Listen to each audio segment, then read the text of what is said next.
Hello everyone, welcome back to my channel and thank you for joining me for your spirit message today. This is going to be a message targeted to anyone watching that needs some advice and guidance. And of course it's going to be a collective message, so if you've clicked on this, regardless of your sign, this reading is going to be for you. So collective spirit message from the universe. So I just want you to sort of sit with your thoughts. What's going on in your life at the moment? What have you been thinking about, dwelling on, focusing on? And we're going to see what the universe has in store for you. Maybe there could be some answers or some guidance into what you're looking into here. So just want to thank you again for joining. And if you were after a private reading, to please feel free to email me directly. Otherwise, let's have a look at your guided spirit message. What is it that universe wants you to know?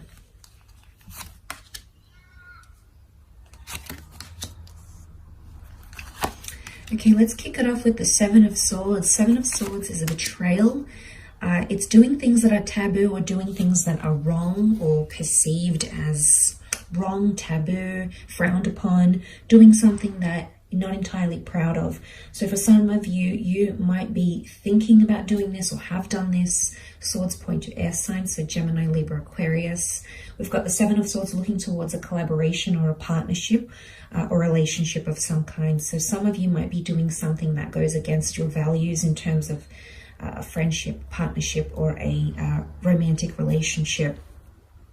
And I think it's starting to weigh heavy on you because you're noticing, I might not be doing the right thing by this person or by this contract or by this enterprise or partnership. So I think some of you may be in an energy where you're trying to get away with something here, but it just festers, and I think it's kind of growing and growing, and you're realizing something needs to change or I need to do something about it. It can also be done to you. There might have been a betrayal or a transgression towards you from your significant person, particularly maybe if you're dealing with a Leo partner or a Leo collaborator of some kind. And it's starting to weigh heavy, okay? Something has to change, something has to give. So I feel like some of you are definitely going through the motions, but I think there's a resolution that can come from this, and that may be a sign here. But look, the next card over is the partnership card. So I feel like there's a guided message about a collaboration or a partnership, an important meeting, conversation, or interview, or a relationship that's very much about to be the focus of your life, if it isn't already. It's a beautiful soulmate connection is what I'm seeing. So you're brought with a particular person for a reason. So this is fate, the universe, God bringing you to this person here, which is beautiful. So I think pay attention to the relationships, the people and networking profession, connections and professions that are being made, because I think they are all to guide you. Okay, they are supposed to bring you into your power. It's a Leo energy. So connections, partnerships require initiative or are going to take precedence in your life around this time frame. It could also be an engagement or a partnership of some kind as well. It could be marriage here. There may be proposals coming up, absolutely. The next card over is the Death card, okay, a card of endings or something needing to end. In particular, in this first row, in this top row, there is very much this focus on things that are hidden in the closet. It's a Scorpio energy. Scorpio energy is private, it's hidden, it's things that are sort of behind closed doors, it's things that are underground, it's things that are in the dark rather than in the light. So definitely something about some secrets, things in the closet, coming out of the closet. There's something that you've maybe been suppressing, even if it is on a subconscious level. So you might not even be aware of it, but the universe is trying to bring this to your conscience side, okay? It's wanting you to realize and work through this. But look, it can be an old way of life dying. It can be major changes for a lot of you, or transforming your image, your persona, who you are in the world, how you present yourself. It can be terminating a contract, a relationship, and a lifestyle of sorts. But with that death, it's a transition period. So some of you might feel like you're a little bit in limbo, but you will come out of this. It will pass. You're just probably through the midst of it all, but this won't last forever. Nothing does. This moment shall too pass, and you will be able to reinvent yourself or close off a chapter, but at the same time, reopen it in a very beautiful way. This notion of, you know, these powers of like death and you know, this ace here, it's really telling me that you have to trust whatever is coming to an end in your life, or whatever you feel like you have to end or walk away from. It might not be permanent, might not be forever, but it might just be the best thing you ever did. So it will be wise to remember that as you come into your life and what's going on. Next card, Ace of Pentacles, Hand of God, offering you a physical asset or a physical change of circumstances, more wealth or an opportunity to create money, a new living situation, having a physical asset in your hands, perhaps a car, something of value, however, and something that could prove lucrative or make you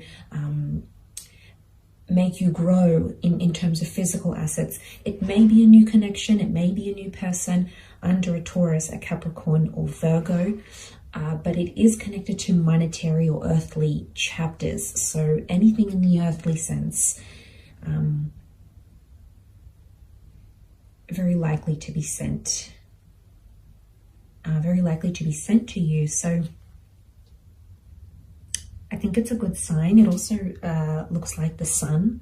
So following that black flag of death, we've got the beautiful golden pentacle, which looks like a sun. And the sun is all about illumination. The sun injects harmony and happiness, and just, you know, lights our path when we feel like we don't have a clear path or things aren't really making sense. So trust what the universe and God are putting in front of you, because it's all for a reason.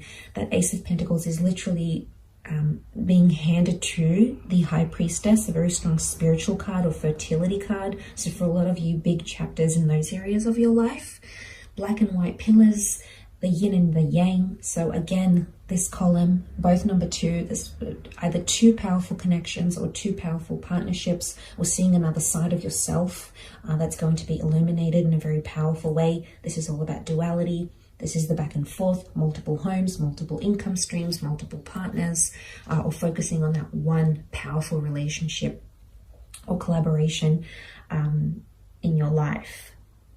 But a very fertile kind of energy, very much a spiritual venture here. So I think a lot of you might meet someone or connect with a person who's going to open up your eyes spiritually, which is very profound, could very much contribute to that change of, you know, self and reinvention with the Death card, absolutely.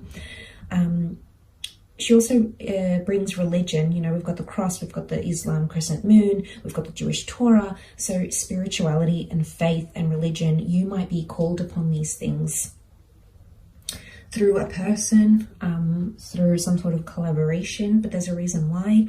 And it could also be too, as a number of partnership, your devotion to that may grow, and that relationship may really blossom, and you will find that contributes to that reinvention, particularly if you're going through that 7 of Swords energy. It won't be unmet with criticism, I should say. 5 of Wands, disruption, disharmony, everyone having their own opinion, but everyone's figuring it out for themselves. And I think you need to remember that, especially in group environments. Could be like a family thing. There might be someone who disagrees with the way you're doing things, and they might be advising you on what to do, what's best for you, but really you have to stay true to yourself and what you want out of this life and out of this experience, because I think everyone's going to have their own opinion. Everyone's going to be so willing and so quick to judge others on what they're doing without looking internally, but they could be projecting. So look, if you're working in a group or a social vibe, or a group environment, or a cohesive thing, this is a family group, this is a collective, you could see some disruptions in the collective, but this can be a good sign. The reason being is because people are starting to think more independently and are starting to think more for themselves rather than as a group, rather than being led and controlled. They're thinking more independently. So sometimes a healthy debate or discussion is necessary to see other sides you know, to have empathy, all of these sorts of things. So you might find that there's a bit of disruption here, or you might find you no longer gel with a social circle, a certain community, a certain family dynamic, a group or creative project. And that's okay, because notice how it's under the death card here. That's part of your disconnection or disassociation. So it's not all bad if you find that you're no longer vibing or connecting the same way as you once did in a certain setting. And sometimes we need a bit of independent thinking, or time to do our own research, or time to just reflect at what we really want, and just having a more objective view at things rather than subjective. So it might be that guided message that you needed to hear, and to help you on your journey here. So look, I hope this reading has been helpful. Of course, these are guided intuitive messages. I hope there's something here that has led you to this video and has helped you garner some answers here in this reading. So very much thank you for being here, and I hope you have enjoyed it. Thank you again. Bye for now.